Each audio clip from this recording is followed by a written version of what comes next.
Hey everyone, today I want to get a little nerdy and answer a question I've been getting a lot here lately. And that's, is there really a 2-year inflation donut hole with Social Security for people who turn 60 and 61 years old? Some of this age cohort are upset that the high inflation we're having is not going to benefit their future benefits. So I want to break this down and answer this question once and for all.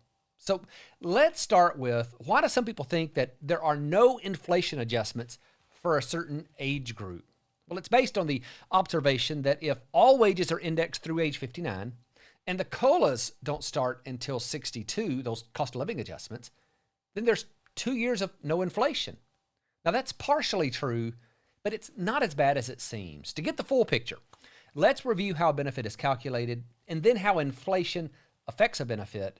And then I want to break it down into individual ages to really get this clarified. Now, before we get into the details about how a benefit is calculated, it's important to know that the Social Security program uses two distinct inflation indexes in the calculation of benefits. First, there's the National Average Wage Index, which tracks the average wage paid to workers in the United States.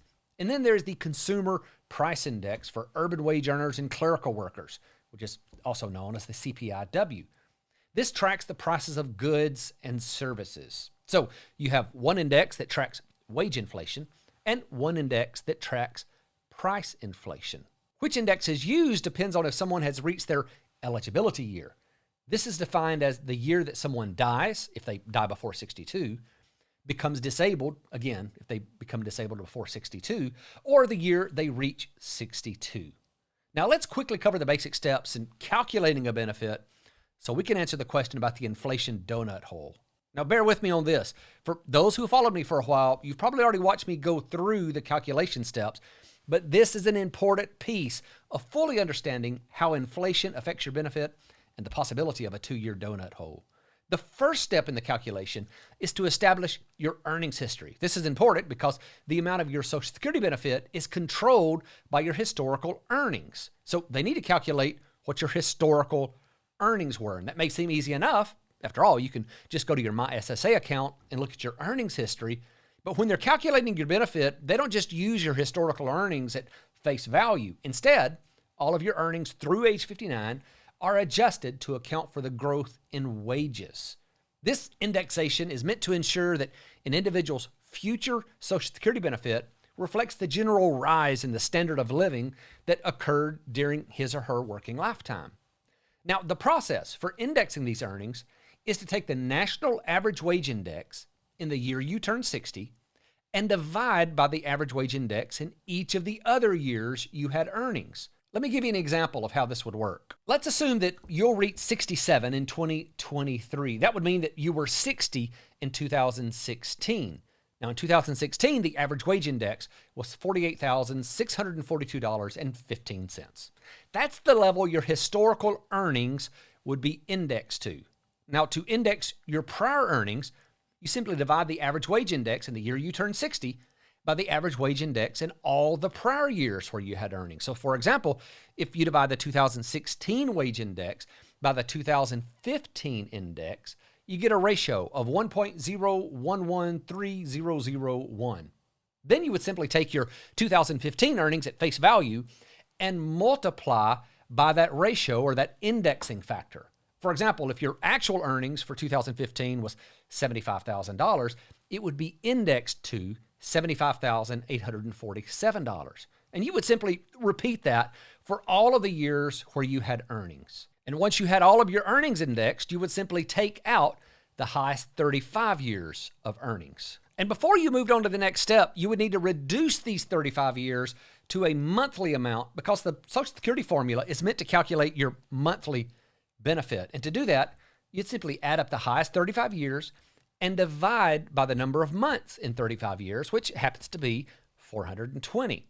The result is your averaged index monthly earnings, or better known by its acronym, AIM. So now that you've calculated your AIM, it's time to run it through the formula. Now this part is important. The formula that's used is the formula in place the year you turn 62. And the formula is made up of two numbers known as bend points, but it's separated into three bands that your AIM is applied to. You have the amount up to the first bin point, the amount between the first bin point and second bin point, and then the amount over the second bin point. This is another place where the average wage index comes in, because these bin points generally change every year in response to the average wage index. And there's a 2-year lag. So the formula that's in place the year you turn 62 is based on the average wage index that was announced in the year you turned 60. Now, that's an important piece when you're thinking about this donut hole. For example, the 2023 bin points are $1,115 and $6,721. So for an individual who turned 62 in 2023, they would apply their averaged index monthly earnings, their AIM, to 3 bands. The first $1,115 would be multiplied by 90%. The amount between the first and second bin point would be multiplied by 32%, and the amount over the second bin point would be multiplied by 15%. And you'd simply sum up the results of all of these bands to arrive at your primary insurance amount. So, in looking at the process to calculate benefits, you can see that the average wage index controls 2 very important pieces: the indexation of prior earnings through age 59 and the increase of the bin points in the PIA formula. The next place where inflation comes in is through the CPI-W. This is the price inflation, and it doesn't start applying to a benefit until 62, your eligibility year. And it is important to note the cost of living adjustments will increase your PIA whether you have filed for benefits or not.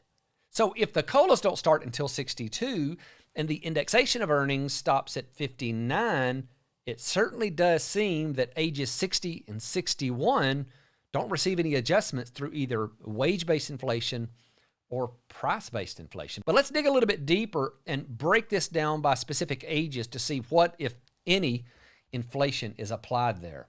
Through age 59, we've established that inflation is added to benefits through the average wage index. At 62 and thereafter, inflation is added to benefits through the annual cost of living increases. So this leaves 60 and 61 the alleged donut hole. Let's tackle each of these individually here. And let's go with age 60 first. At 60, the average wage index level is used to determine 2 separate pieces. First, all of your prior earnings will be indexed based on the average wage index level in that year that you attain age 60. Second, the wage index from the year someone attains age 60 will determine the PIA formula, which will be used at 62. So a higher or lower average wage index at age 60 directly impacts the final benefit amount. So I think it's clear that the wage index at age 60 most certainly makes a difference, and thus age 60 does have inflation applied. And then we have 61.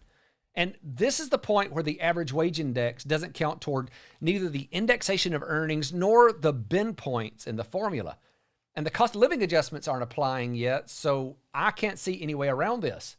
Age 61 is truly an inflation dead zone for Social Security benefits. But this isn't necessarily bad news. For example, for those turning 61 in 2023, they may be a little upset that the big jump in the average wage index in 2021 isn't going to directly apply to their benefits, but in a way, it probably will. The average wage index generally doesn't go down. It can go down, and in 2009, it did go down slightly, but it generally increases every year. This means that the increase we saw in the 2021 average wage index should increase a little more for those that'll be using the 2022 wage index to calculate their indexing earnings and bin points.